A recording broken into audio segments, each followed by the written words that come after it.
Anyway, welcome everybody. I'm Mohammed. I'm the co-chair of the committee on. I'm the chair of the committee on equity, diversity, and inclusion. So we are going to kick off tonight with the first panel session of future vision. First, I'm going to start talking about what future vision is and what we are having it. So future vision is a two-day symposium, a virtual symposium that brings industry professionals together to discuss topics about equity, diversity, and inclusion. The importance relative to the health of the industry and develop tools necessary to promote equity in the profession. And specifically, we are having that every year. But then for this year, I was thinking about, having a theme, and I thought about elevated design. So I had that question for a while, but then I was wondering, like, how do we elevate the diversity, equity, and inclusion to new heights, and what will it really take to take us there, And hopefully, I'm thinking that we will be able to discuss all those things. There's a full session that we are going to have between tonight and tomorrow. Yeah, so I'm excited for that. And first of all, I really wanted to take some time and thank our sponsor, Hoffman Construction, which is our tight sponsor, and then we have APSIS and PIA. And then for our reception that we are going to have tomorrow afternoon at the LR group, we also want to thank them. Yeah, and the next thing is, I think it's really important to, to acknowledge where we are right now in Oregon, and then I'm going to read a few lines to, acknowledge the land really right in.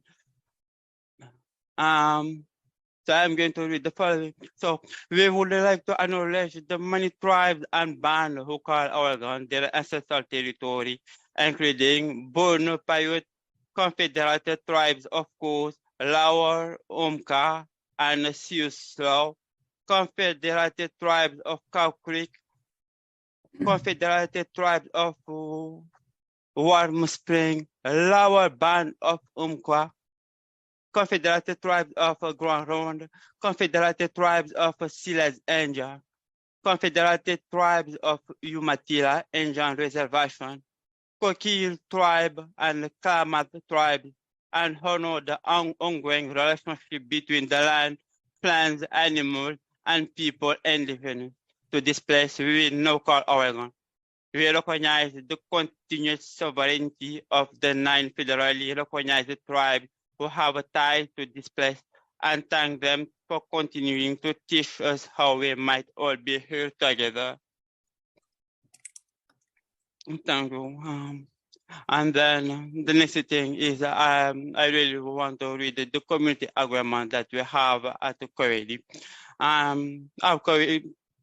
Our community agreement are engaged to understand, give space and grace, to decide, lessons are shared, acknowledge the background and experience, respectfully sharing, it is not personal, lean into discomfort, examine the past, look to the future, present with intent, and attention to impact, expect and accept non-closure.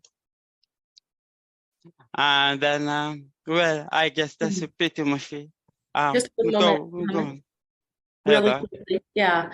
Before we move on, thank you for the acknowledgements. I also want to, again, thank our sponsors. We're really proud and happy to have them on board to support our ongoing work with Future Vision. I also want to let everyone know that while we're in our presentation, if you have questions for our panelists, please, this is a really tight window and a lot of panelists to talk to. So you can chat with me directly in the background. I'll make sure that questions are captured, or you can chat to everyone and we'll make sure the questions are answered at the end. But I'll be making sure to keep track of those. And of course, if you have any direct messages for the presenters, just know that they'll probably get back to those as we wrap up the presentation and have time for question and answer. And like I said, if you have technical issues while this is happening, please chat with me or with the AIA Oregon staff in the background. And with that, Mohammed, I'll also say, if we can try and change this from, it looks like you're still in your slide deck mode. If you can try and get it into show mode, we can probably see that. currently. Quick fix is control Yeah, enter that's what I'm trying to do right now. Okay. Just from less my a caption blue for bean me. super user. What was the instruction, Emily? Control If enter. you hit control and enter at the Yeah, same time, it should stick it right into, or you can go to Windows. All good. Did you get that, Mohammed? Control enter Full screen. full screen, or let's try it. Let's see what happens here. No. Control enter. Hit control enter. Please. Let's try it. Try control enter.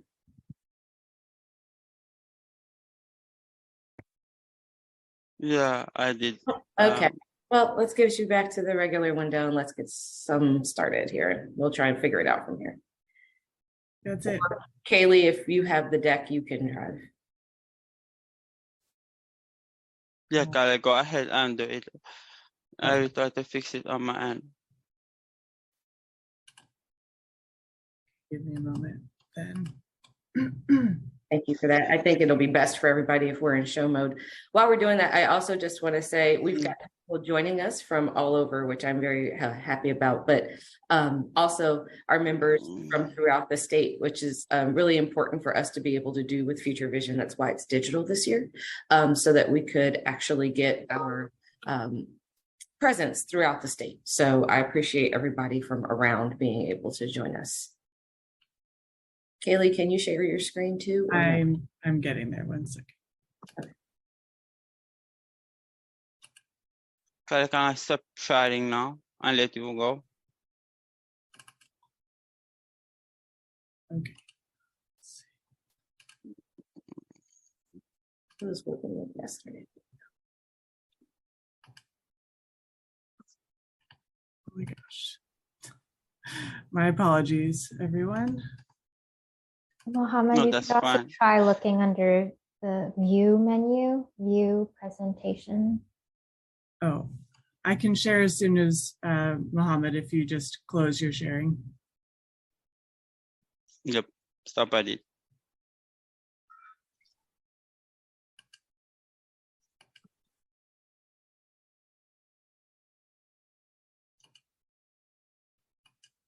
No. Okay, is that working for everyone? It's Yep. still the other mode. Okay. This is crazy. It was working earlier, y'all. This is crazy. All right. Let's just, there we go. There we go. Okay. So I apologize on my end. It is like when I tried to the presentation, it showed on my Zoom screen, so I could not really try to bring it up on the other side. Okay. Yep. So with that, I'm going to go ahead and bring us back to where we started. And let's see. Heather, I'm going to ask you if you can to please handle the bios for each speaker as we get to them, because I cannot now. Okay, got it. Okay, so welcome everyone.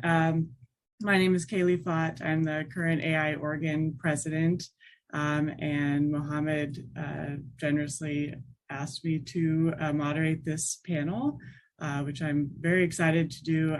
I think we're going to have a really engaging conversation with a very accomplished group of women in architecture.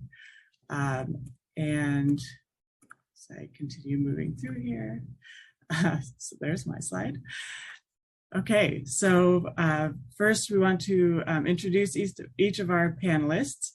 And we are going to lead off with Emily Grandstaff-Rice, who is the current AIA president. And I'll turn it over to Heather.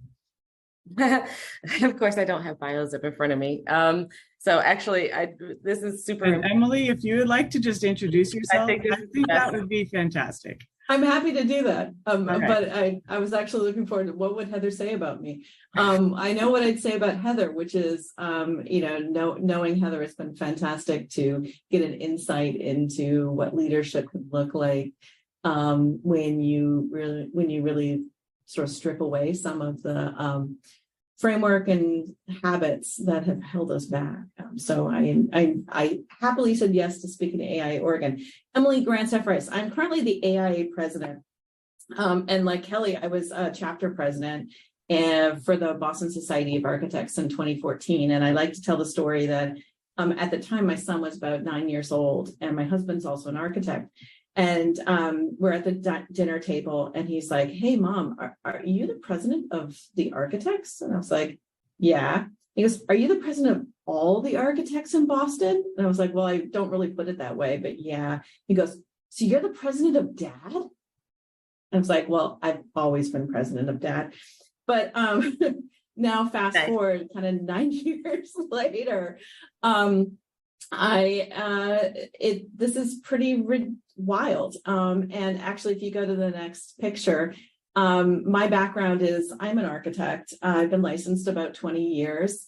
We were asked to put in sort of a project that we work on when we do our bio here. And this year's project is really kind of me in a certain sense and the AIA. And I think back to the 4-year-old that I was, in the red dress, sort of playing with my doll on one bed and, the blocks on another, to where I am now. And it's kind of ridiculous, frankly, that I am at this point. And then I also remember that at 47 years old, I still have 20 more years of working in this profession. So I don't know if you want to call AIA presidency my midlife crisis or what, but this is an extraordinary year. I'm the 6th female president in the 166th year history of the AIA. Only 6. One of my campaigns was there's been more presidents with the first name Robert than women, and that changes this year. I'm also in an extraordinary year. We have 3 women at the top, with Lakeisha Woods as our CEO EVP, and of course Kimberly Dowdell, who's going to be the 100th president, 7th overall, next year in 2024. And the reason I put the picture of the dinosaur, and that was my inauguration in DC, that's my daughter in the dinosaur costume. And I'm pretty sure that there has never been an inflatable dinosaur in an AIA inauguration. So I like to put that in there to remind myself that I don't take myself too seriously. And sometimes it's good to really mess with things with the actual dinosaurs in the profession. Oops, did I say that? Okay, next person.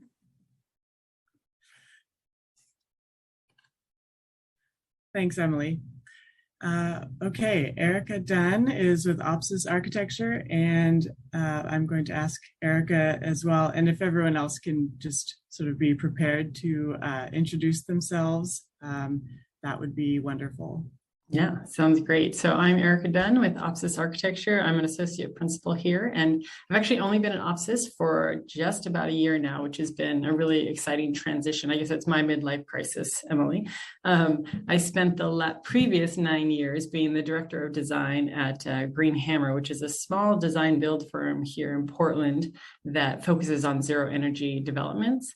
And prior to that, I spent 7 years at Henneberry Eddy Architects, also here in Portland, working on sort of higher education work. So the couple of projects that I'm showing here are actually from my Green Hammer time. The Cowhorn Vineyard and Garden is a certified living building, and down in Jacksonville, Oregon. And Tillamook Row is a multifamily zero energy development here in Portland.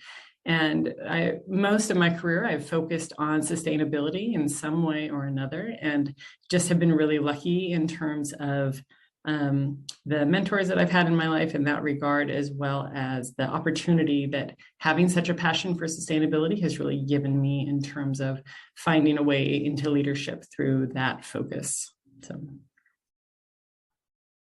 thank you, Erica. Yeah.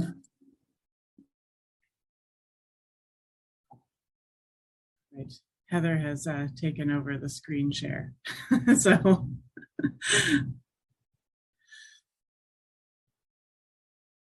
I do want to just thank everyone for their patience as we work through some of these technical challenges.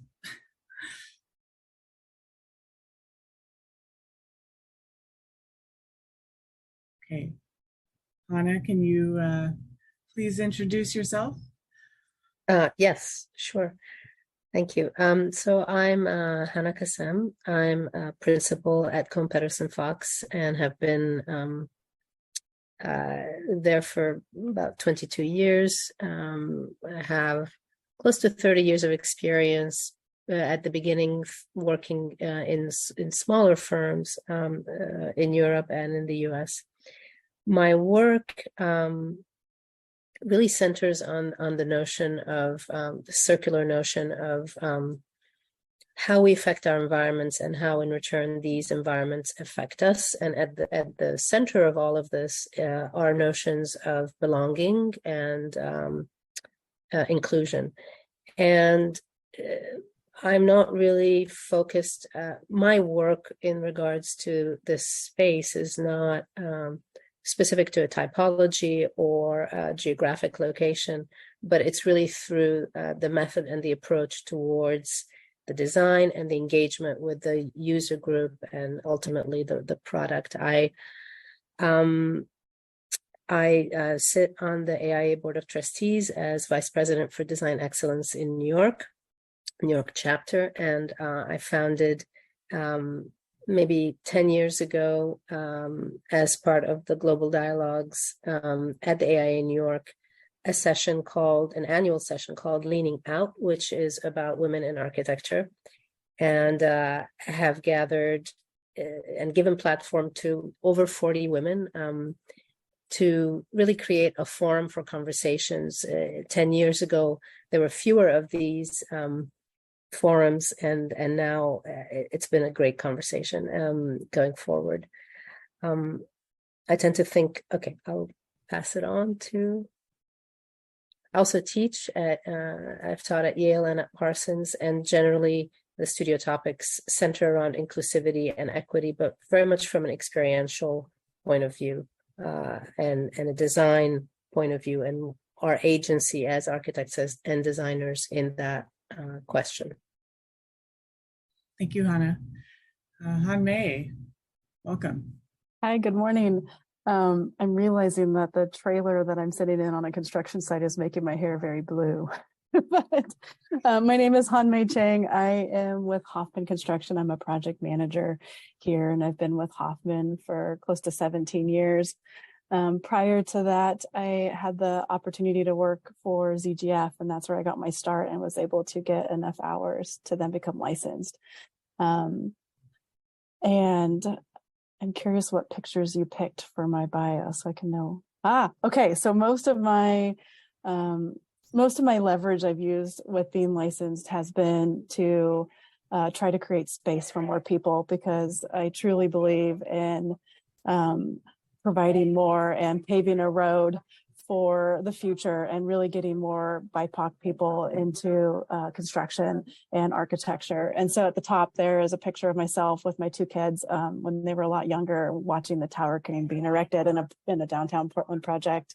And then really quickly, just the Nike Serena Williams building was something that I had the opportunity to work on for many years. I'm super proud of because of the representation of Serena and her same message and vision.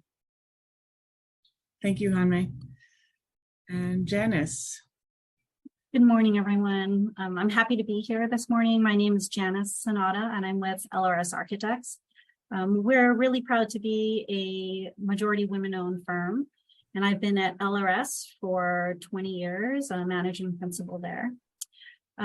Just real quick, we have a really diverse portfolio of projects, and I believe the project that they chose is one of our senior living projects, especially in housing, whether it's affordable or senior living, as well as some of our commercial work. What's really nice is talking about dignity and how people experience the space. For senior living, it's really nice because ageism is a thing, and working with our clients to care for their residents is really a rewarding aspect. So thank you.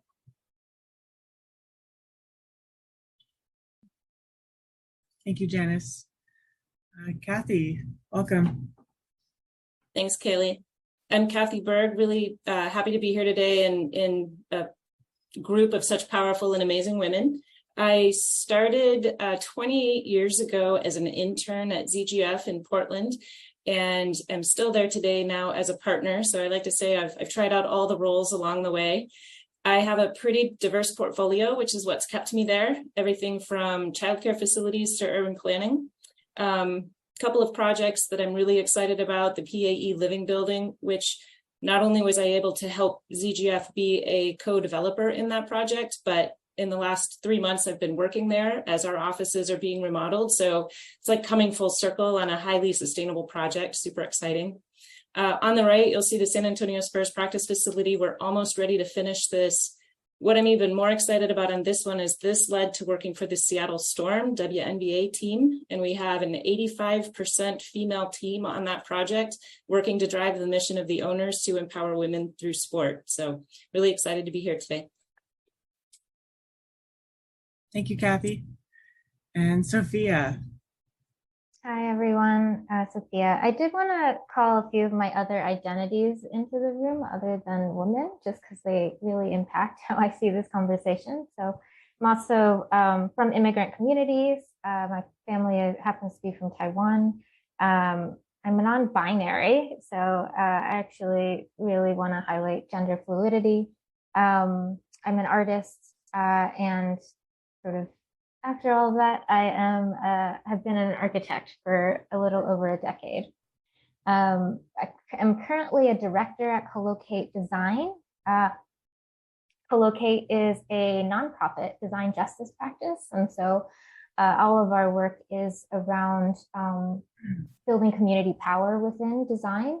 So a lot of that is in the process of it. So this project sort of shows a little bit of that on the left. A lot of my work focuses on how belonging can be created not just in the finished product, but also in how we create with communities, build joy with communities, allow people to tell their stories and experiences, and then translate that into design. So this is a library project in East County with a lot of underserved populations, and looking to provide them resources, but also give them a space that actually feels inviting, kind of has that feeling of belonging. And, I'll leave it at that. Thank you, Sophia. Okay. So that is our panel, and thank you all for being here again. I think as you can see, it is a large panel, and with that, I think we should get into the conversation. We have a lot to talk about, and I'm really interested to hear everyone's thoughts as we move through our questions. So on this first question, I'd like to hear from each of you, given the diversity of career paths and leadership within architecture, demonstrated, as you saw in the introductions, ranging from consultancies through construction and traditional architecture practice. Women have often taken on leadership roles in advocacy-driven areas of the profession, such as sustainability or accessibility. How did you build the agency to achieve your leadership role? And I'd like to start with Hannah on this.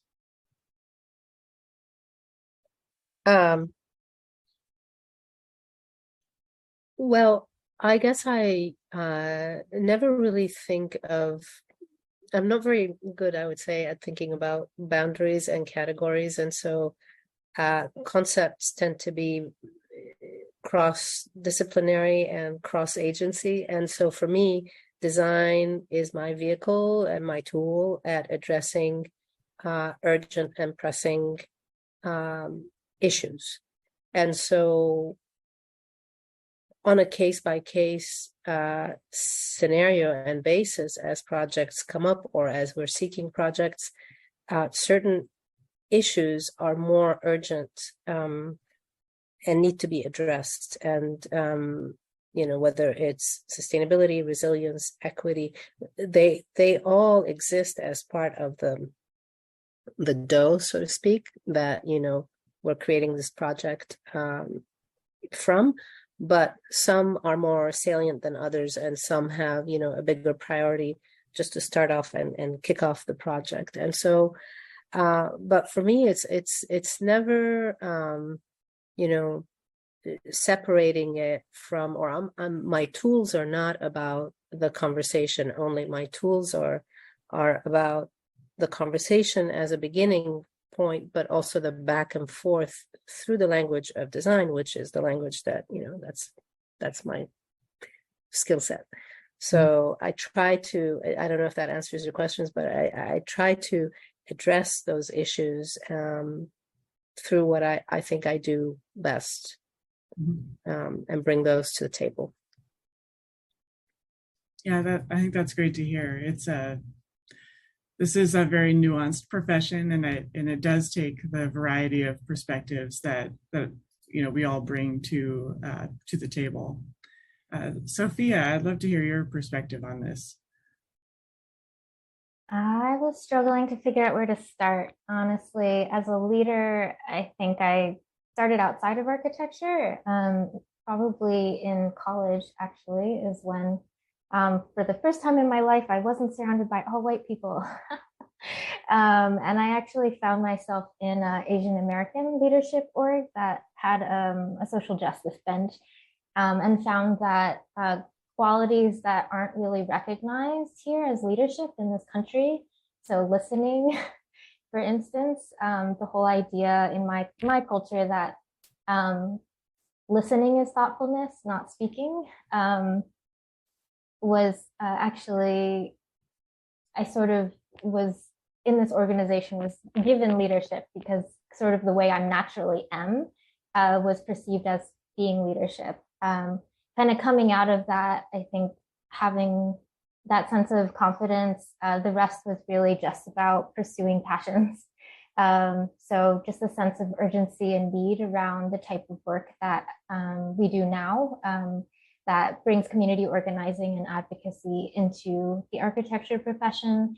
I think as an artist, actually outside of work, was learning how to do that in smaller design scales. Eventually got to a point where myself and Kareem, my co-director at Co-Locate here in Portland, we just sort of decided it was time, and we jumped off and started the Co-Locate Portland office. So a lot of it was self-initiated, but certainly came out of like a building up of relationships and a building up of just following passions. Hanmei, I think coming from the construction side of things, I think I would be very interested to hear what the agency in a construction firm feels like. I think it's just being a little bit of a squeaky wheel, and pushing the norms that we've always done it this way. And a friend and I always joke that we should be efficiency experts of like, this isn't working, so like, why are we doing it this way, right? And that could be to standing in line at the post office, to organizations. And I think even as when I was AIA Portland president, looking at regions, like why do we have regions, and what does the purpose be? And then similarly with AIA in Oregon, like why are we 5 different chapters? We should be 1. So trying to just listen, but understand the reasons why before, and then looking at where we are now and pushing for change, because things always need to change. We should always be learning something, right? And so having that mentality of looking forward and just pushing the boundary a little bit. Mm-hmm. Yeah, that evolution is so critical to not only progress, but effective progress, I think. Erica, you have worked with several different firms, and I think that would be, I'd like to hear your thoughts on how that has maybe given you more agency in your leadership. Yeah. For me, it's definitely the following of a passion. I was in the Peace Corps following undergraduate school, and spent 2 years in sub-Saharan Africa. and with subsistence farmers who were sort of right on the edge of the Sahara Desert. And when I came back to the States, realizing that the climate change that we were already beginning to talk about 25 years ago was something that I always felt like a developed country will be able to survive, in the sense that we will have inventions, we have money that can pay for things to make it so that we can live our lives. But people in countries that are still developing, like Mali, which is where I was, would not have that same ability. So that the impact that we were having was sort of outsized in terms of how we were going to feel it versus other places. And so sustainability really became a focus for me and my profession. And at that time, there weren't actually a lot of firms doing a lot of sustainable work, but there was a lot of conversation about it. So I actually started volunteering for the AIA Committee on the Environment here in Portland. And through that, about 7 years of volunteering there, became really connected to that network here in Portland, but also became the voice for sustainability in the firm that I was at the time. And so that was really a pathway for leadership, because there wasn't anybody already in that position. It was a way for me to sort of step in and be that leader. And then from there, was able to got approached by Green Hammer, the design build firm, to see about going and leading their team. And so it was interesting to make that big shift in my career. I was sort of on the point of moving into leadership at Henneberry Eddy at the time. And this was sort of an opportunity to do something sort of stepping a little bit sideways, but still within the same profession. And it was a smaller organization. It was going to be a smaller team that I was a part of. And I feel like it was such a different way of practicing that it gave me a chance to sort of explore who I was as an architect and who I wanted to be in terms of how I practiced. And design build is inherently very collaborative. And it gave me that opportunity to really explore that in a way that I hadn't really seen otherwise. And so I feel like that experience was really unique, and also really emphasizing collaboration, which has become so important now in the world of architecture. So 9 years later, I decided to move back to commercial architecture because I was interested in working on more community-based projects. So it's been interesting to come back into a pure architecture firm and see how important collaboration is now, and how much that's spoken about in a way that it wasn't when I was first starting out. And I feel like that time in a different sort of medium in the profession gave me a chance to really explore a part of myself that I might not have been able to in a larger firm, that sort of thing. Mm-hmm. Yeah, I think, Kathy, with your tenure at ZGF, that maybe you could speak to that kind of different path. Yeah, it's really interesting. So much of what Sophia and Han Mei said really resonate with me. And I think I'd build on that a little bit. When I started at ZGF, I was a 22-year-old college student trying to find my way. And a great mentor really kind of impressed upon us young staff that were there at the time, that notion of listening and questioning and asking. And that led to me being able to be a part of several programming efforts where I've got to sit with clients directly and ask them, what are you trying to accomplish? What are you doing? And listening to them deeply. And I would add to that that listening and questioning, that what I found that resonates with me is learning the motivation of the clients that we work with. What are they trying to accomplish? It's not always what we think is most important as architects. And an example of that, I was working with the owners of Cliff Bar 15 years ago.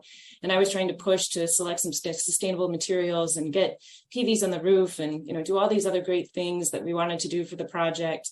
And they paused and they were asking how much more it was. And I was getting a little bit disappointed until they came around and said that they just came from a previous meeting where they were trying to figure out how to source all their organic ingredients from local communities that were underserved. And that was really where they were going to put their money. So could I find a less expensive material? And it changed, understanding that motivation. And I think really deeply listening to clients and gaining their trust has been what's kept me able to find the next client to work with that's interested. And that's what's really led me to be where I am today. Mm-hmm. Janice, you also have a long tenure with LRS. I'd like to hear from you. Yeah, of course.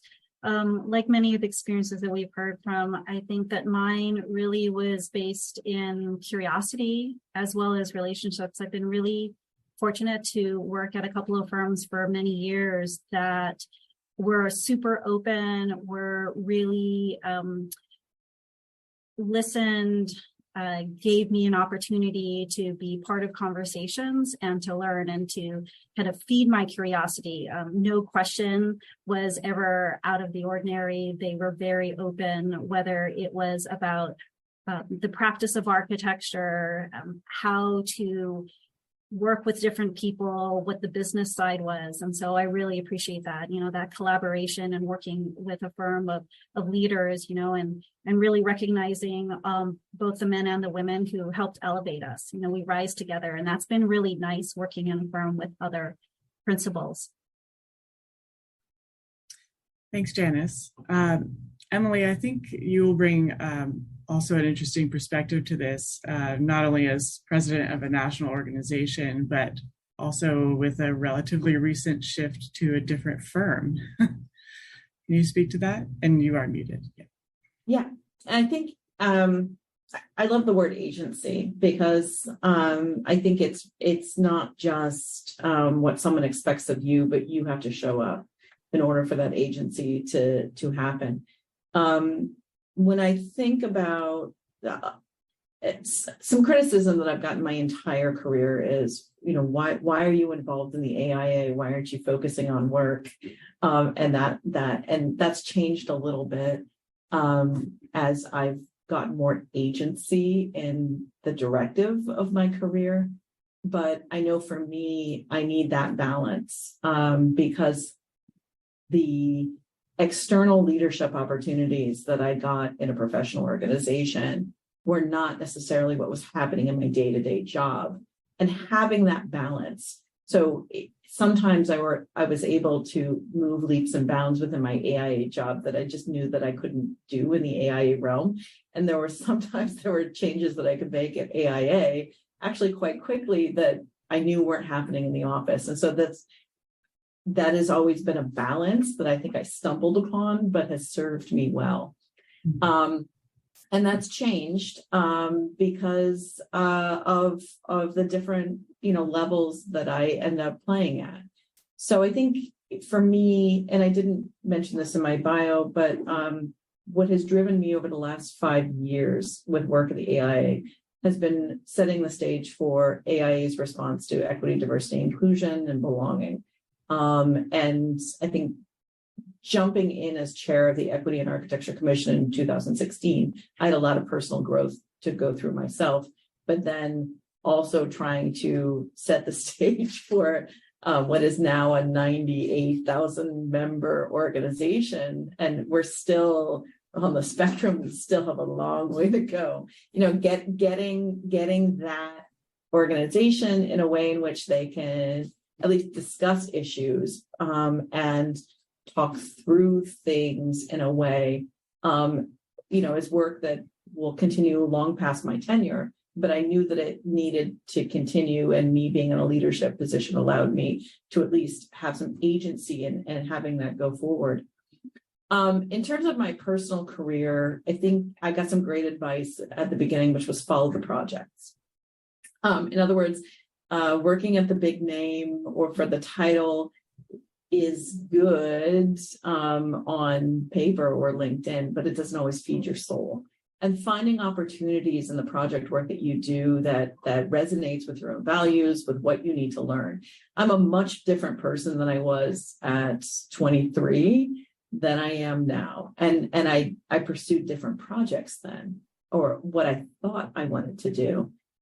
So I think for the most recent move, I was about to embark on kind of this life-changing year of just absolute travel craziness, me porting into Oregon, right?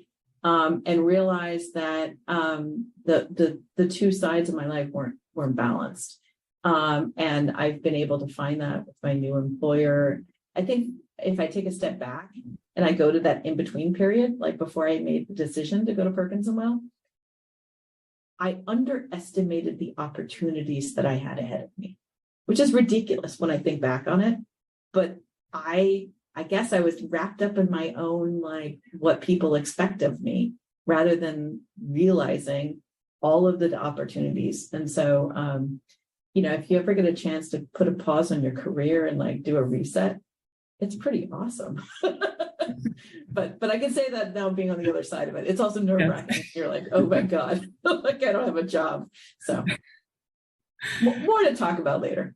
Yes. Actually, I think you touched on a couple of things that I'd like to explore further a bit later in our conversation. So let's maybe switch gears a little bit. And Kathy and Erica, I'd like to hear from each of you on this with your kind of differing paths through your career. So being a designer in a firm is often considered to be a highly regarded role, and it can be limited to those who have a perceived inherent talent or a specific temperament, that ability to take risks and criticism, etc. Do you think that there is an unconscious bias that women are better suited to project management versus design? And do you think that that has anything to do with firm scale, small firms with many hats or large firms with more defined roles? And I'll let either of you kick it off. We can fight it out, Kathy. You want to start? I'll start short and hand it off to Erica. I know that I have fought for most of my career not to be pigeonholed into a particular category. When I started at ZGF, there was every project had a project designer and a project architect and a project manager, and I never wanted to hold any of those titles. And I used to just drive our marketing department crazy because I would say, give me something else. I'll be the team leader for this one. I'll be the, director of this, or the, person that was going to go do something else over here. But I didn't want a traditional role because I didn't find that I fit in a box very well.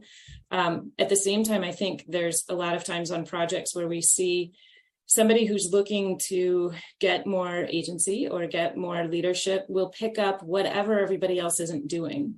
And a lot of times that is project management. It is the nitty-gritty tough parts of project management that people don't want to do. And the benefit that comes with it is you get client contact, and our clients are often really wonderful people to work with. So there's a plus and a minus there. I'm really encouraged. However, I see amazing female designers, non-binary, gender fluid, crossing races and all different categories that maybe not have been there, rising in our firm and gaining great respect from their peers. And so I see this changing. I think it may have just been when many of us who weren't represented in the profession were trying to find our way in, we were willing to do whatever it took to be at the table. Mm-hmm. Yeah, I would second that. I do feel like, I don't know that it was necessarily a conscious thing that firms were saying women are better at project management, but as Kathy said, when you're willing to do kind of anything to get there at the table, often project management is a place where maybe it's not being done as well. I feel like architects aren't always trained in sort of client care and that sort of human relationship. And so if that's something that you are good at, you can definitely have an opportunity to step into a leadership role in that regard.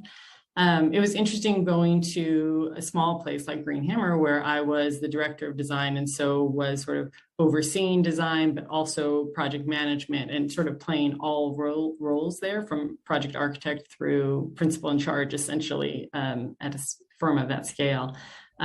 Really gave me the opportunity to see what I enjoyed doing. And I feel like because there have not been as many maybe women who have been seen as designers in the world, there was part of me that really wanted that to be sort of part of my identity, so that I could show that that's something that women can do.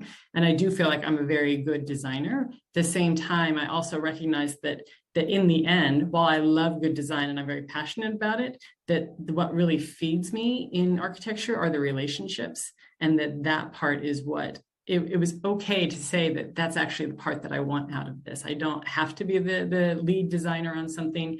I want to be part of that conversation. And that was part of my decision to come to OPSIS when I was looking for a commercial firm to be at, is that it's really seen as something that the whole team is engaged in the design process, that design incorporates client and community engagement. It incorporates good documentation. It incorporates doing construction administration. And so that idea of the complete architect who can touch on all of those things, I think is a really important idea. And I think we're seeing that more and more in firms. I think the sort of old school way of doing things, where there was the designer, the name on the door that is handing down what the design is, we're seeing that much, much less. And this idea of a collaborative design process is shifting and changing how we think about who is a designer in firms. Absolutely. Yeah, just quickly add one thing to that. If I could tell my 22-year-old self something, I would go back and say, don't worry about the title or the role, learn everything that you can. I feel like a really confident designer today, but there was a lot of knowledge and experience that I had to gain along the way to be able to stand in the middle of my peers and be confident in my voice of where I think we should go. It comes, but it did take time. Okay. Of course. Can I add one thing that you touched on, Kaley, which has to do with the scale of the firm. And I do think that, you know, because I did work at these various scale firms, from like 16-person firms to now KPF is about 700 people. And so the kinds of projects that we take on tend to be more complex and bigger projects, not throughout, not 100%, but a lot of them are. And so with that comes the need to kind of divide and conquer responsibilities. As much as I also, you know, love the role of more of a project architect in those smaller firms where you did everything, and that is how your mind works. And, you know, you listen to the client and you execute and you design and you follow construction, you do a little bit of everything. I've carried that with me, but with the need to kind of divide and conquer came that decision pretty early on, like 5 years into my being at KPF, of which path, you know, usually it's which path are you going to take? And for me, it was never a question that I would, if I were asked to choose, I would choose the design path. But for many women in the firm, it is a question, and it is a heavy question. And if the decision is to go in one path versus the other, it might mean that the kinds of projects that, you know, if you decide that you actually want to stay more in the project architect role, it might mean that you're working on, say, academic projects or lab and research projects and higher education, you know, that scale of project that is medium and can be handled by more of a project architect role than, say, an airport where you're not going to be able to do it. So it does, you know, it seems that there are these like forks in the path, and then you go one way, it opens up possibilities, but, you know, other paths might start closing up. And so it is, these are decisions that women in the firm have, I think, struggled with. I can see that a lot of them have really flourished in whatever path they've gone on, but definitely it's a different question than if you are in a context of a smaller firm, may not be as black and white. Yeah, I think that's completely true. And working in my own very small firm where you do wear all the hats, it is a different approach. So I'd like to, Emily, I'd like you to kick off this next question, and I'd love for it to be a kind of open discussion if everyone has thoughts on it. We've had a conversation about this, or I have, with several people within the industry, and essentially, we don't have a Hippocratic oath as architects, but our work does affect the lives of many, many people on a daily basis, often people who have no say in what their environment feels like. And as a leader in our industry, what is the responsibility of the architect when it comes to fostering equitable communities?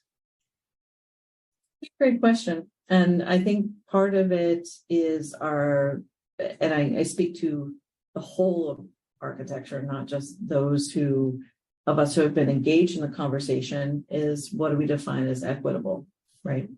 And I think that definition has been a struggle, at least over the last 2-3 years, as people are growing in their awareness. The AIA does have a code of ethics that every member does abide by. And so some recent changes that have happened within the code of ethics to reflect what we know is important in practice is ensuring that an architect have a conversation about sustainability with every client. That might, if you don't know about that, it's in there. That this is something that we have agreed to, as well as in 2018, making some very specific changes around the definition of what harassment is, and being very specific about it, like in state law, what protected classes are. And one of the ones that might be surprising is also caregiver status. And that is something that we don't talk about as a larger profession, but I'm deviating from the question, so I'm going to come back. So what is our responsibility in terms of designing to ensure that we have equity? You're right. One of the things that I was struggled with in studying architecture was, oh my gosh, I have all these decisions that I need to make. And as a designer, internalizing that idea that a decision that you can make can either, as Sarah Williams Goldhagen says, you have a choice. You can either uplift or deflate, right? Your choice can either make things better or can make things worse. And understanding that. But as we know, life is not binary. In your opinion, or based on the facts that you have, it could be something that is a good choice at the time, and later in a different context can be something that can actually be very detrimental. So being aware of your context, being aware of time and how things change is incredibly important. But most of all, understanding that your client is just one voice in this larger conversation. You are building or creating something that, let's hope, lasts 20, 30, 40, 100, 200 years.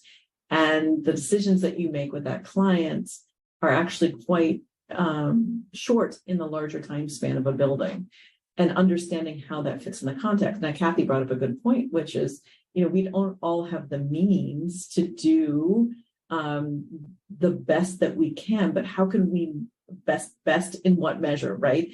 Best in terms of adding certain sustainability things, et cetera, et cetera. I think it's understanding how you will go one step further, how you will add an extra voice within it, how you can bring in the community, and also understand the impact of that intervention that you're going to do is incredibly important. We don't have it all figured out. And if we did, we wouldn't be in this profession. I mean, that's the beautiful part about design. It's like the layers of an onion. It just keeps going and going and going. And I'm going to pass it to Sophia because I see a hand raised. Yeah, I really love the statement, the client is just one voice. I think that really comes up in a lot of our practice, where I think as architects, we've sort of been taught to believe that the client is like the voice that guides like what we're supposed to advocate for and put out into the world. And so I've definitely seen architectural practices where like the client says something's the decision, then even if you don't quite agree with that as an architect, you go to the community and you project that out into the world and try to represent the client as best as possible. I think one thing I've found really freeing actually with my current role at Collocate is that because we're a nonprofit, legally we are actually responsible to the community. And so often we get to tell our clients that actually the community is our main client. And we go into projects with that sort of baseline, like we're not here to make you comfortable.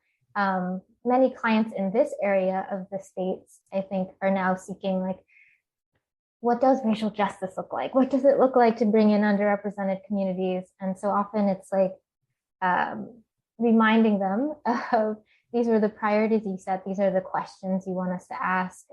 So how do we forefront communities actually at the decision-making table? And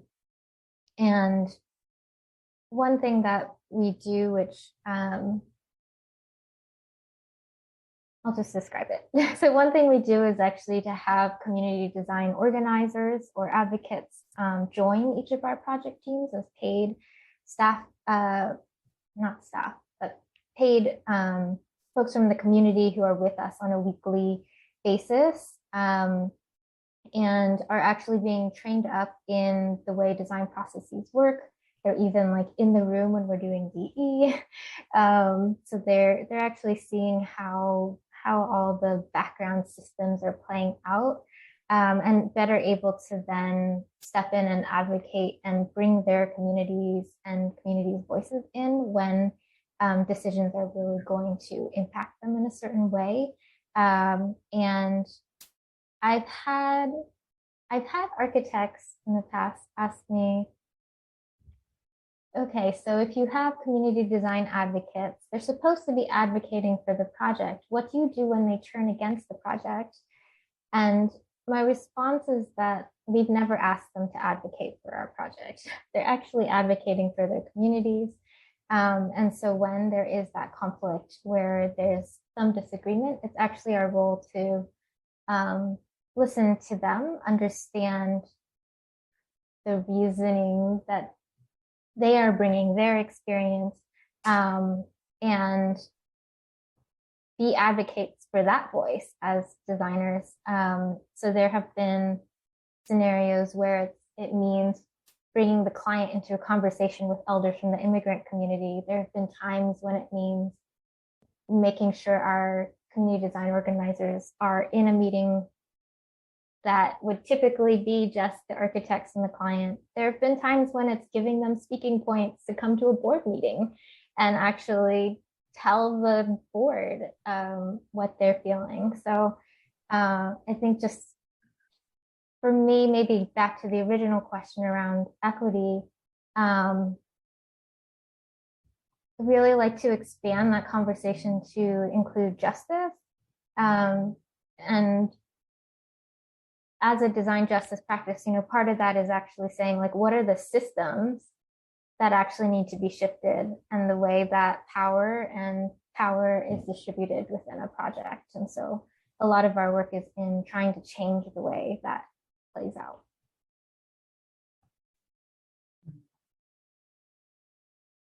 Any other thoughts on our role as the architect? Kathy?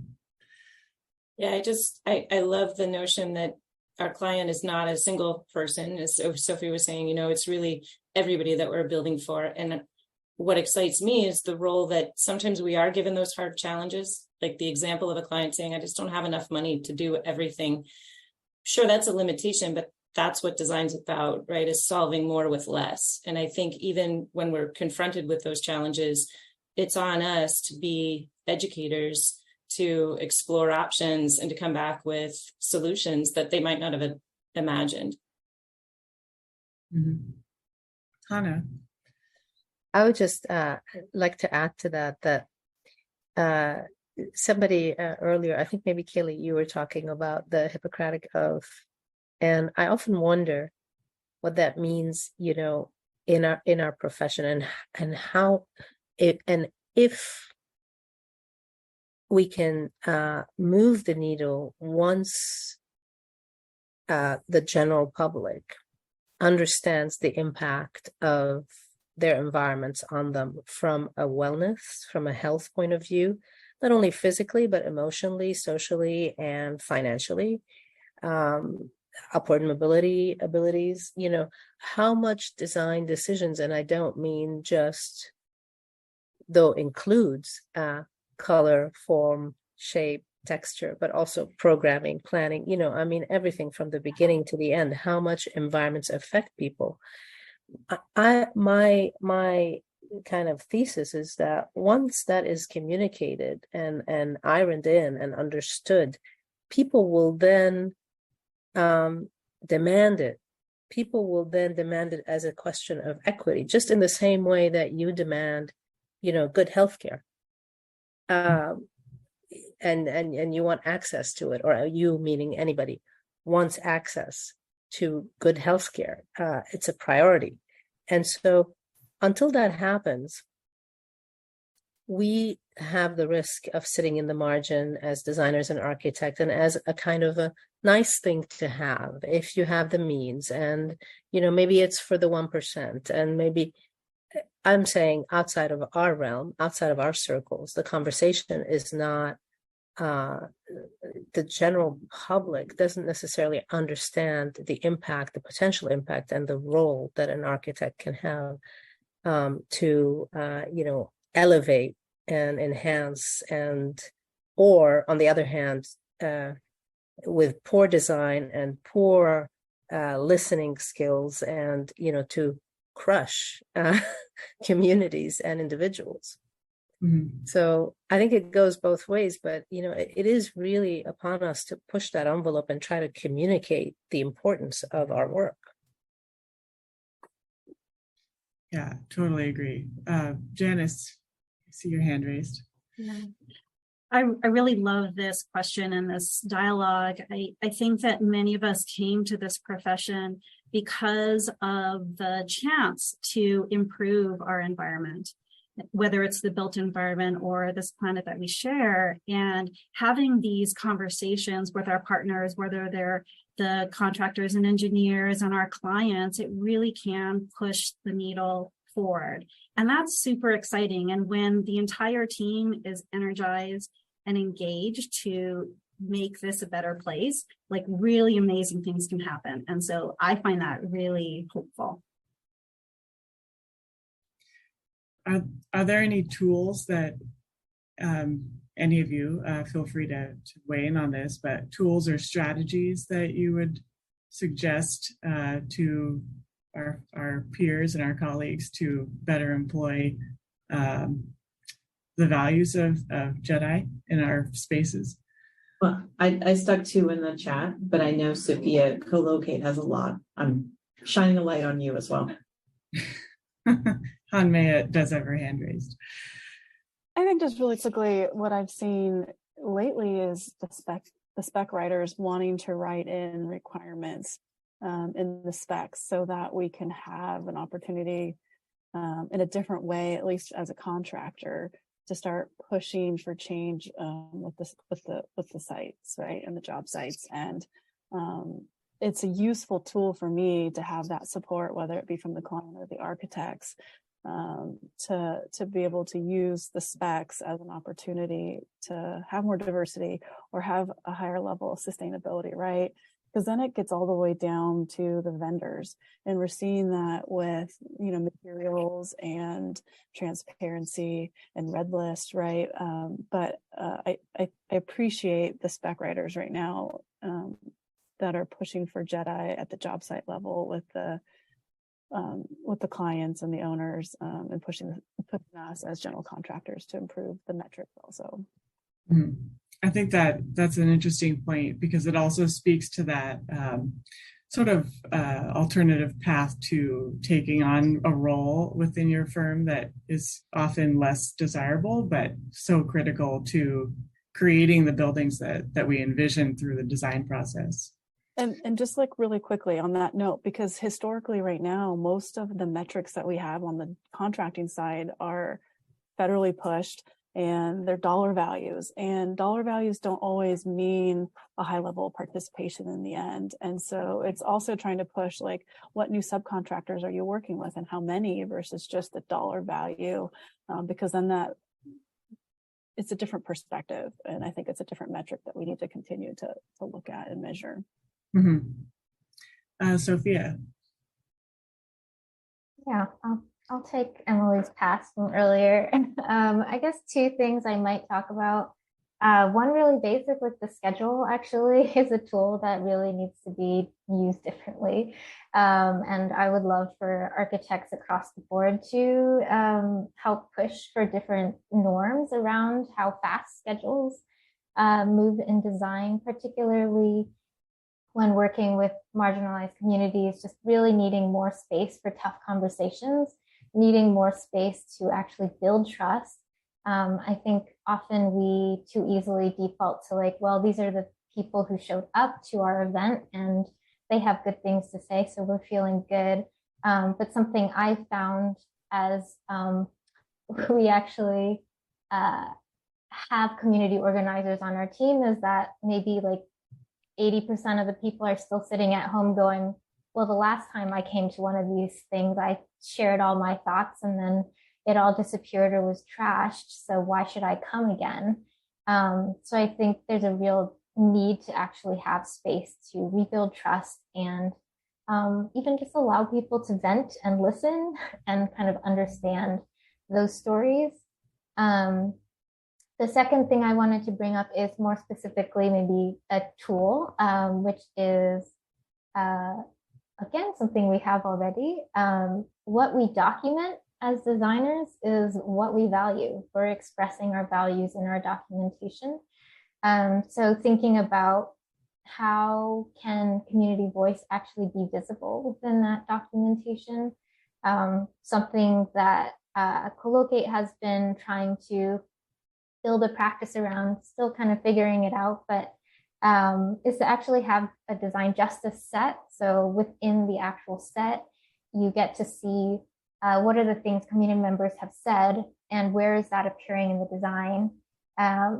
And also, what are the things community members have said that are not appearing in the design because, for example, someone brought up earlier, there wasn't enough resource on this particular project.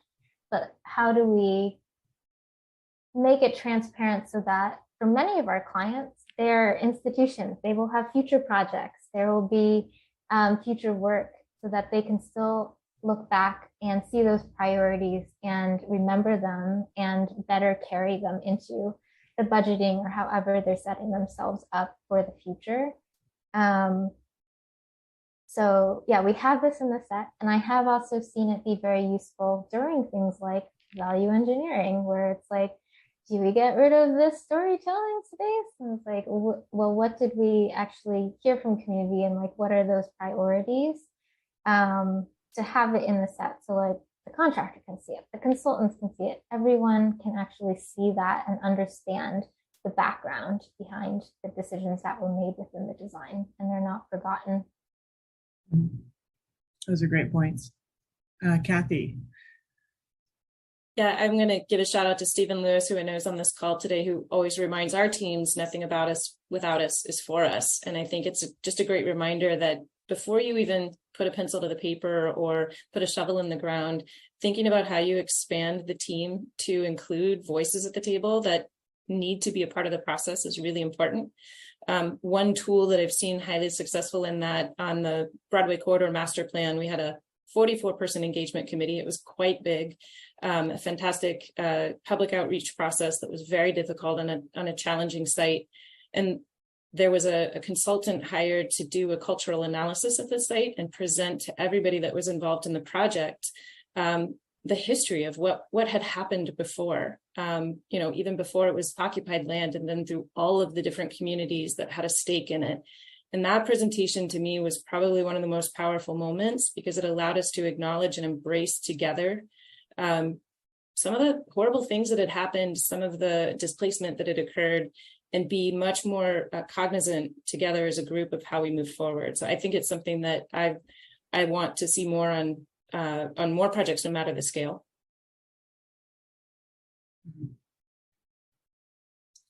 Heather actually brought up a good question in the chat about specific tools that can be used to actually quantify things like that. And Sophia, I think your point about including that background within the set is really does speak to that value placed on, what we're trying to accomplish with our work. Any other thoughts on this topic? And I would like to offer, if anyone needs to take a short break, please feel free. Otherwise, we can keep going, and you can turn your camera off if necessary. Okay, so sort of shifting gears a little bit in thinking about how each of you are showcasing your leadership and being leaders in this profession, what you have found to be valuable in helping to lift other less represented groups into leadership within your firms. And Han Mei and Hannah, I'd love to hear from each of you on this.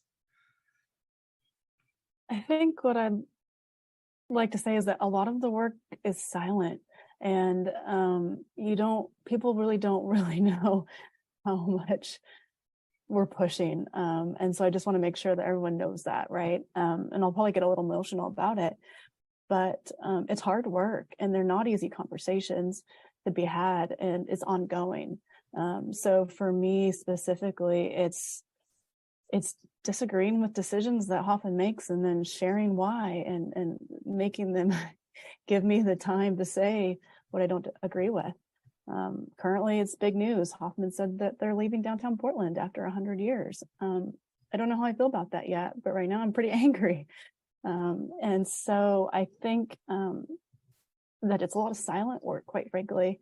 And we just continue to push and giving those voices to the voiceless. And I think that's a phrase from Michael Ford with hip hop architecture that really struck home to me. And continuing the word that Whitney Young said a long time ago, right? Whitney Young was the one that opened my eyes when we celebrated his 50th anniversary of what his speech said, because I think it was true, and it started the call to action.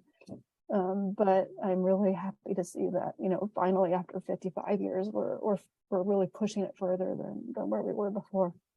Mm. Yeah, I think unfortunately it has, or maybe fortunately, it is becoming less silent, and it seems like there are more platforms and opportunities for a collective, group to really start pushing for those changes. Yeah, and I think it's just knowing your privilege, right? And I know I have privilege in many ways, and working for a big company as well. And so really just trying to leverage that privilege to make space for others. Mm-hmm. I think it's an interesting question.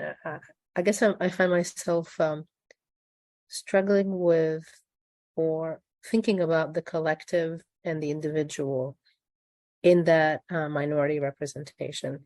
And the reason I bring that up is because in my mentoring and in my sharing and helping people of various backgrounds and various orientations move through their career, I always try to emphasize to that they should not feel like they need to fit into a mold, and that they should not feel like they need to lose what makes them themselves. And as in fact, instead, it's about harnessing all of that and bringing it to the table.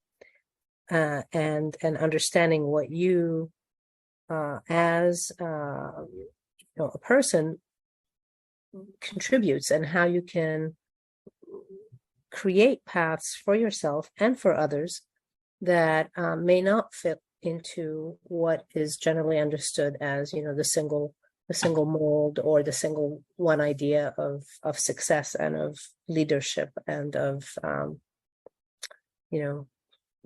ownership, basically, of your career and your work and your ability to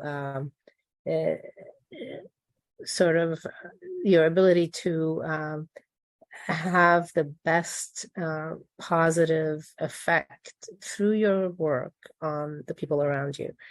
And so like there's that on one hand, and then there is the power of the collective.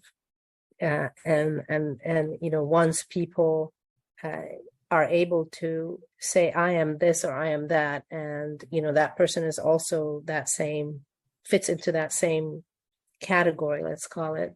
There is a collective, and now there is like movement behind that collective, and potentially more an ability to move the needle in a more effective way, because there's just more power, more voice. And so, I go back and forth between those two things. And frankly, I've never been in any situation where I am, I fit, like I'm Arab American, identify as a person of color. I was born Muslim, though I'm not religious. So neither nor, right? There's never a category. When I'm back home in Lebanon, I'm not quite that. And when I'm here, I'm not quite fully American. And certainly in the corporate environment, as a design principal in a corporate large firm, I'm 100% not the norm. I'm like triple threat minority. So has that been an issue? In some cases, in some situations, it's come up, it's been an obstacle.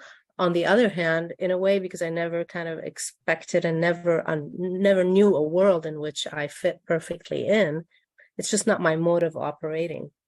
And so I try to share that, and I try to see if that is for some people, that is a more effective way of moving ahead and continuing to do their best work. And for others, there are moments where they can sort of hold hands and feel like they're part of a group, and thereby affect change that way more efficiently. Erica, feel free to add your thoughts. I actually want to echo something that both Hannah and Han-Mai said, which is first, that I think sometimes a question that you get on a panel like this is, what does it mean to be a female leader? And I think to Hannah's point is that it means a million things, because there are a million different ways of being a human in the world and how we interact. And it's that individuality that is part of what makes being willing to be an individual, is what makes being a leader possible. And I think also that by women now being in these leadership roles, it opens up to say there is no one way to be a leader, that and everybody benefits from this. One of my favorite books is by a Nigerian author, Chimamanda Ngozi Adichie, which is We Should All Be Feminists. And her whole premise of it is to say that men are just as handcuffed by patriarchy as women are, and that when that is removed, we all get to be exactly who we are, and we don't have to play into any roles that are there. And then to echo what Han-Mai was saying is that I realized early in my career, I'm not somebody who likes disagreement. I don't like arguments. I tend to go along to get along. But when I was in a firm and I started seeing things that I didn't agree with, or things that I felt like I needed to speak out about, I was really nervous to do it, but realized that it wasn't until I disagreed and sort of argued a separate point that I was actually began to be perceived as a leader at that firm. And that it is in that willingness to speak out in that disagreement in a respectful way that is what helps you to be seen as somebody who is willing to step outside of the norms and what everybody else is doing. And so both of those things I think are really powerful in finding your own agency to be a leader. I think a great maybe corollary to this conversation that I'd love to hear from Janice on first is ownership versus leadership within firms, and what that means as far as having the agency to make meaningful change. Yeah.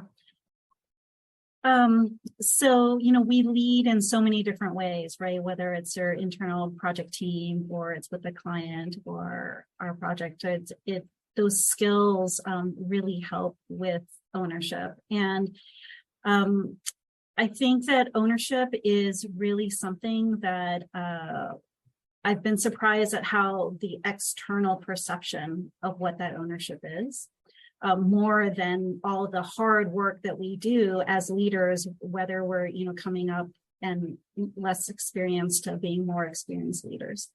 So that has been sort of interesting for me to observe over time. But it does give a lot of weight. Everything that we say is important. How we show up is important. And so there's also a lot of responsibility to help each other and to make sure that everyone else has the same opportunities that we've all had. So it's been, I've been honored, but also understanding all of that. Any other thoughts on that? And thinking about ownership within firms from an actual ownership of the firm, as well as ownership of perceived ownership, I suppose, of projects. I guess I would add taking an ownership role in a firm that had 800 people and being in that role through pandemics and uprisings and whatever else. It's like having 800 family members you have to think about. It really changes your perspective on all decisions. I think there's when I wasn't an owner, sometimes I could be really passionate or vocal or outspoken and maybe didn't understand some of the repercussions that I understand now. And there was a brief period of time I actually took on helping out our people and culture, our HR equivalent tasks, because we were lacking a director, and boy, did that open my eyes to what equity really means across a firm, about giving people platforms for success. Mm-hmm. Any other thoughts on that, Sophia? Yeah, I don't know if technically I'm supposed to answer this. There are no owners on a nonprofit, but I think part of that means that the culture we try to create is one where everyone can feel ownership of the practice. And it's something we've been developing practices around, actually very similar to what we talk about for our projects, actually. So like, who's the most impacted by any decision, and they should really be at the decision-making table. And so there's some conversations that I would say in like past firms I've worked at, you would never expect your front desk staff to like be helping you determine what projects you're pursuing next. But I think, partially because we're also small. And so I've been thinking a lot about what does this mean when we continue growing. But I think every member at Collocate, architect or not, on project teams or not, are actually weighing in on like, what is our compensation structure? What are our benefits? What projects are we pursuing? And also, I think some of giving people enough information and transparency so that they are able to participate in those things. It's a wildly different experience than anything I've had in previous practices. And I've been also just like really excited to have some of our younger staff actually now leading organizational development conversations on a pretty regular basis. So I think when you recognize that other people can be leaders and you give them the tools to do that, people are able to take that up and lead together. May, did you want to add to that? I just wanted to echo that, because I think it's a reminder to leaders, ourselves included, that there's empowerment at every level, right? And providing that empowerment, and there's leadership at every level too. And I remember being very young. I'm not young anymore, but being very young at ZGF, looking at the partner crew at that time, wondering like, not understanding, right? Not understanding why certain partners were in the roles that they were. But then over time and, getting some experience under my belt, seeing that diversity in the partnership level is a critical role and a critical piece to that voice, and having different perspectives, right? You don't all need to be designers. You don't all need to be project managers, but having that diversity and discipline, but also of people and their experiences is a big deal. Janice, so please. Yeah, I wanted to come back to your original question, and I love how this conversation is going, because I agree that empowerment and owning your project or owning your passion really leads to taking a great step towards showing up as a leader. And one of my favorite conversations that I have with employees is that, you know, we go to architecture design school, we get licensed as an architect or NCIDQ certified, and then we're like, now what, right? Where is my next obvious path? And the idea that we need to self-reflect and look at our strengths and develop that next piece for ourselves is really exciting, sort of eye-opening, a little bit scary sometimes if you've never thought about that. But I've seen so many people come up with great ideas, whether it's the R&D committee or a gratitude, effort, or, wanting to lead construction that's coming up. It really kind of lets people shine. And that's also very exciting to see. Any other thoughts on that? Well, I think just kind of going off of what this, where this conversation went, and hearing how each of you have kind of moved through your careers to date, who, and I'd love to hear from each of you on this, who inspires you to be in this field? Janice, why don't you continue? Well, that's such a great question. So the people who inspire me most are the aspiring architects, actually, because they bring so much energy and new ideas. And I love hearing their voices because it's a great perspective. And being able to coach those people and finding their own, niche in this profession has been really rewarding.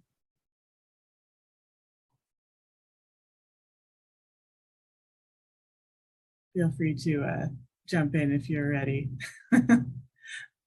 I'll just echo exactly what Janice said, which is that whenever I'm given the opportunity to be a mentor, I always take it, because I always get super inspired and end up really being the mentee in that situation, because it's just really exciting to hear what young folks have to say about the world and where they're headed and what they're going to do in it. It's just a really amazing way to be inspired in a career.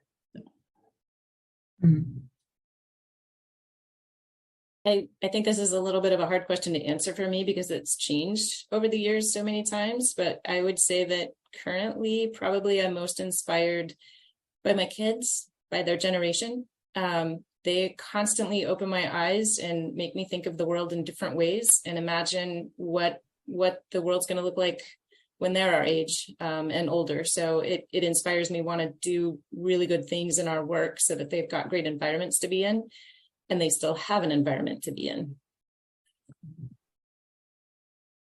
Yeah, I'm with Kathy, my kids and their generation, like just working with children, they're so intuitive and they just know, like even recently traveling with my kids, we're overseas and they say, these are gender neutral bathrooms. And it's like, that wouldn't even been on my mind at their age. So it's just knowing just what we're teaching them and their capabilities.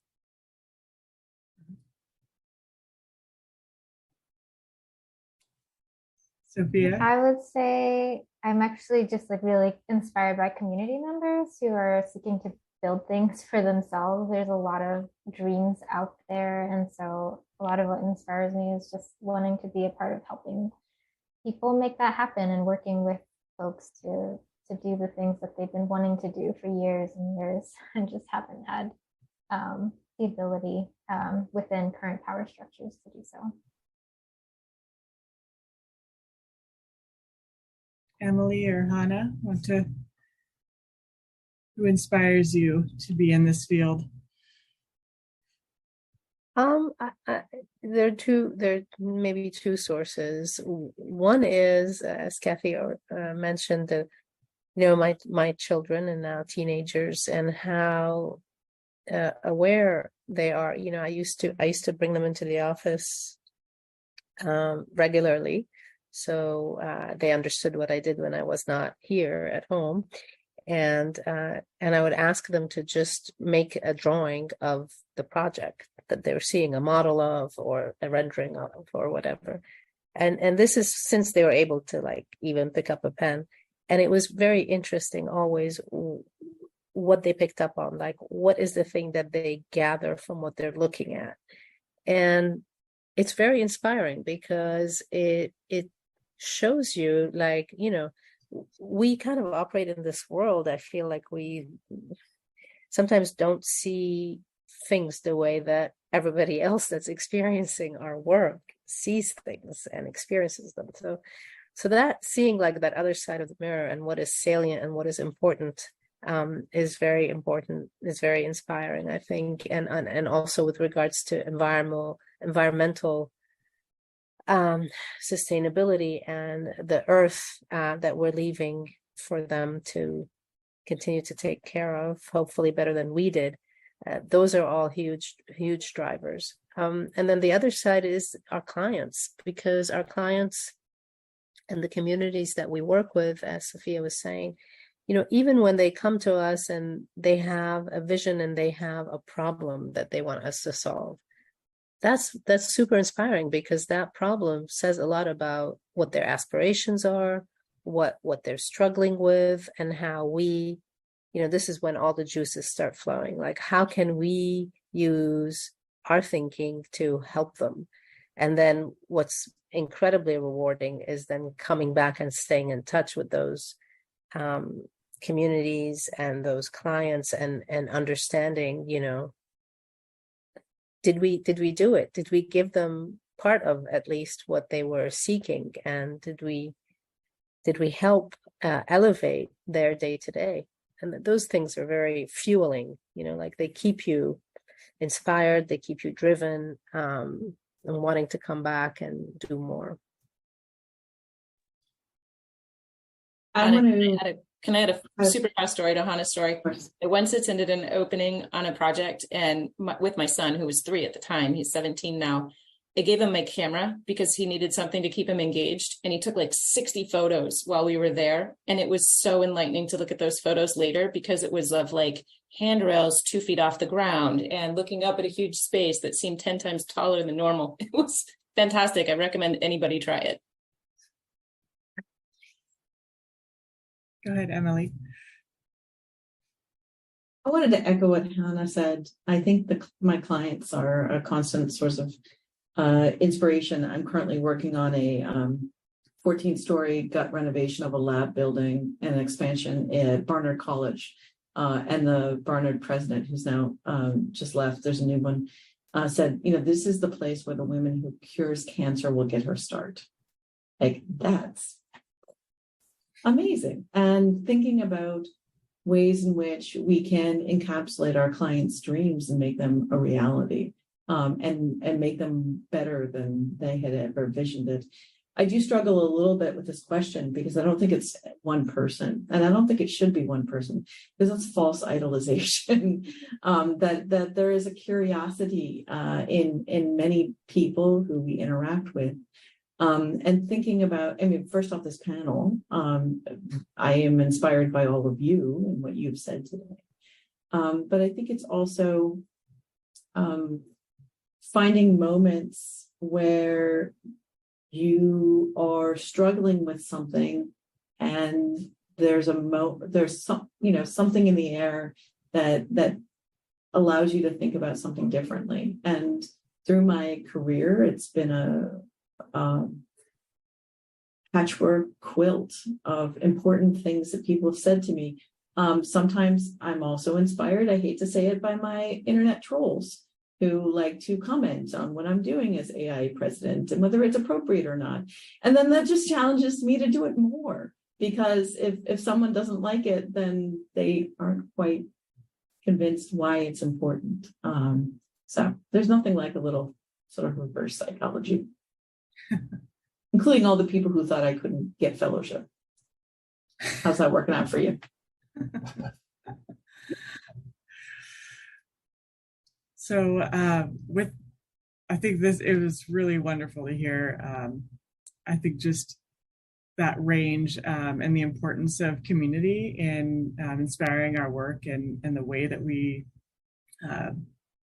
try and foster really wonderful spaces for people.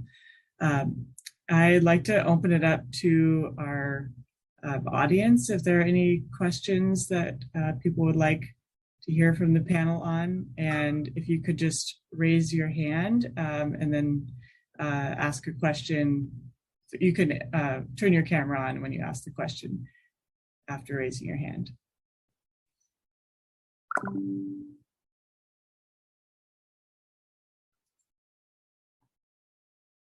Not everybody at once. Yeah. I will say, just from the background, I've sat in a seat of staff of AIA staff for 14, 15 years now. It's been fun and exciting to watch our conversations progress over time and to see our leaders become more diverse, younger, and with ever more empowering ideas for the profession. So I'm really excited about where it's headed. I think we've got a note here from Kathy Austin to get started. Yes, Kathy, you can ask your own question. Oh, thank you, Heather. Gosh, this has been so inspiring. Thank you so much. I'm the one that said I got licensed graduated 37 years ago. And so I've seen a lot of change. I was just wondering, I started my own firm as a sole practitioner in '95. I felt I had no options to spend time with my children unless I had my own firm. And I decided I also didn't want to be in control of anyone else. So I never hired anyone. I just used consultants. And I'm just wondering if any of you had ever thought about doing that, of just being a sole practitioner. So I wrote that I'm the queen of my domain, but I also do everything. I have my interactions with the clients. I have to deal with my bookkeeping, my contracts, absolutely everything. And I've been fortunate. I focused on affordable housing, and so what inspires me is the suffering that I see in the communities, and particularly with the homelessness. I've done a couple of homeless shelters and a lot of affordable housing, and I've been able to do fairly large projects, but a lot of smaller projects. And I've tried to influence builder developers to be more sustainable, and that's sort of kind of focused in my own little area. And certainly don't have the impact that you all do with the large firms that you work in. But I'm just wondering if any of you had ever thought, you know what, the heck with it, I'm just going to be my own boss. So I was just curious if that had ever crossed your minds. Emily, go for it. Crossed my mind, yes. Have I ever made the plunge? No. My first job, I worked for a sole practitioner, and I was either one or two employees at any point in time. And I saw firsthand the advantages and the disadvantages of that. And it was quite amazing, actually, to see. It's probably the best boss that I ever worked for. I mean, just the hands-on nature of learning something as an emerging professional from this individual. But also when the copier breaks, it's on you. You need to get from point A to point B. I was handed keys and I was driving their car. There's sort of a different mentality to it. And ultimately, for me personally, I needed more people in the studio. But it's if it works for you, it's a fantastic opportunity, and you really you get to control. I've been talking about agency. You get to control everything. So I've thought about it, but I realized that it wasn't for me.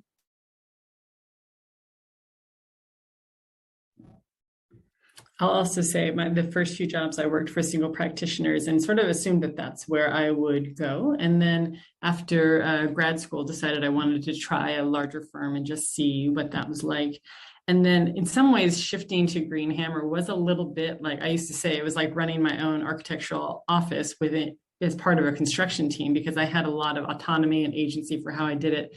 but I didn't have to do the invoicing. I didn't have to do all of that background side of it. And so in doing that, I realized how much I enjoyed the autonomy piece of it, but I would not have enjoyed the other side of it because it is a huge load of work that you take on when you do it. So it's really, really impressive for somebody who has done that for this long of your career. I'm definitely impressed.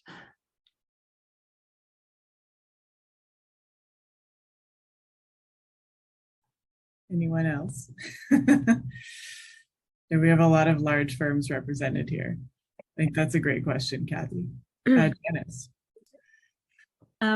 Kathy, I just wanted to say that you're really courageous. I've also thought about it, but what I really like is being able to talk through decisions with a variety of people.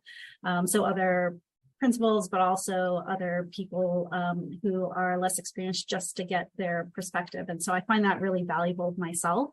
But I also wanted to put a plug out there that I totally understand where you're coming from. And I have felt really fortunate that when I really wanted to volunteer at my kids' school or, spend time out in the community volunteering or doing something outside of the kind of box of the profession, that flexibility was available to me. Right. And so I didn't have to be pushed to make that courageous decision that you made. So I just want to say kudos to you and just encourage everyone to ask for what's important to them, because you never know. Yeah, thank you for that. I raised two sons. They're now in their 30s. And at the time, I worked with a Jury partnership in Los Angeles for quite a while. And I was really the only woman architect out of 40 architects. And when I was pregnant, and I didn't want to be around cigarette smoke, I got shoved into the far corner. There was no guarantee I would have a job when I returned after 3 months, but they did rehire me because my first career is as a fine artist and I could do a lot of rendering. And so I was like the in-house renderer as well. So they wanted me back, but it was very, very challenging. And I was told by a lot of the heads there, they had a big meeting of all the designers and said, you should be willing to sacrifice your families for this job. And when you're in that kind of an environment and you want to take your kids on their field trips and you want to go to their football practices, there just wasn't a choice for me. So it kind of forced me to do it. It wasn't that I was being brave. It was like, I love my family. I love my children. I want to be able to see them. But I found the challenge of doing everything kind of fun, and and being my own boss, and not worrying about keeping income for employees. All that it was very freeing for me. But I will say, during the Great Recession, it destroyed me. I lost everything, including a marriage, and it was just terrible. So there's positives and negatives of being on your own, but at this point in my life, it's just fine for me. But I was just very curious to hear what the rest of you said, and I do appreciate the idea of being able to interact with others that I don't have. So thank you for your responses. I appreciate that. It looks like Kathy and then Hannah each have a thought. Yeah, I just want to echo the courageousness of being on your own. I grew up in a family business, so saw what that takes to run a business. And I think on the side of being able to be part of your family's lives, I'm so glad that we're all in the profession now, that it has evolved from where you were. And I know where I was early on in the profession. My colleagues were breast pumping in the bathroom, sitting on toilet stalls, and yes, exactly, right. I did on an airplane once, not a pretty sight. But having said that, there's so much right going on right now. And I think there's been a real push by some of my fellow architects in Oregon to get family leave when you're having, and I think seeing the fathers take the leave at equal pace with the moms taking the leave and people taking leave to take care of other family members or other concerns, I'm so encouraged to see that it's finally starting to take that stigma out of balancing your life with the other humans that are in it. Hannah, please. Yeah, I'll be brief. For sure. I mean, I've thought about it, and every now and then I think about it again. One of the reasons that well, first of all, I really enjoy also, as I think Janice said, the collaborative aspect and being able to bounce off ideas and sort of include diversity of thought, which may be harder to achieve, in a smaller, let's say, at least at the beginning of a sole practitioner, smaller practice, that path. And but one of the reasons that I think it's important to stay in the larger firm is because there aren't that many women, relatively speaking, that are in positions of leadership in these multi-headed firms. And I think it's important to open up the path for the field at large, for women to know that, it is an option. It is a choice. You can go this way, that way. And it's not kind of by default that if you want to have control and ownership of your time and your life and your career, you need to go, and whether it's a preference or not, need to go this one particular path, which would be being a sole practitioner, opening your firm, or opening a firm with a partner, etc. Which we have many great models of, and women that have achieved amazing projects and very fulfilling careers and very positive effect on the environments that they've contributed to. But so again, I guess just to maintain the larger firm route and the more multi-headed leadership route as a viable option for women in the field, I think that's one of the reasons that I felt like, it's not the only reason, but it's one of the reasons that I felt like this is a good thing. It's a good cause for future generations. May, did you want to add to that? Oh, you are muted. Dang it. No, Hannah, I just appreciate what you have to say, but also, Kathy, like, I don't want you to downplay your career, right? Like, working on affordable housing and doing it all yourself, like, that's hard work. I know I've fantasized about going off on my own or doing something a little bit less, but in the end, I don't think my work is done yet. And most of that's possible, and a big kudos to the firms that are allowing the husbands, because my husband is also an architect. And so he has been the flexible one to allow me to do all the things. And so I'm just appreciative of having a supportive spouse and firms that support him being flexible so that we can do it together as a team. I think I will maybe just add my own thoughts to this, having started my own very small practice a little over a year ago. And it's been an amazing experience.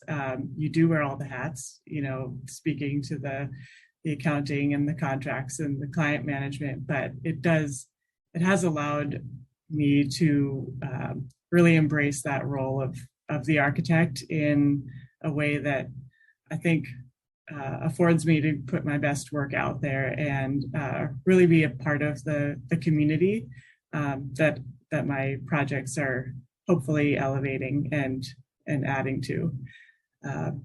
We are going to have to start wrapping this up. So I think if any of you would like to add any closing thoughts, please feel free. I do want to just thank each of you again. This has been just an incredible conversation and really inspiring to hear from each of you and this diverse set of perspectives. And also thank Mohammed again for his immense effort in bringing us all together this morning. And Mohammed would like to say something.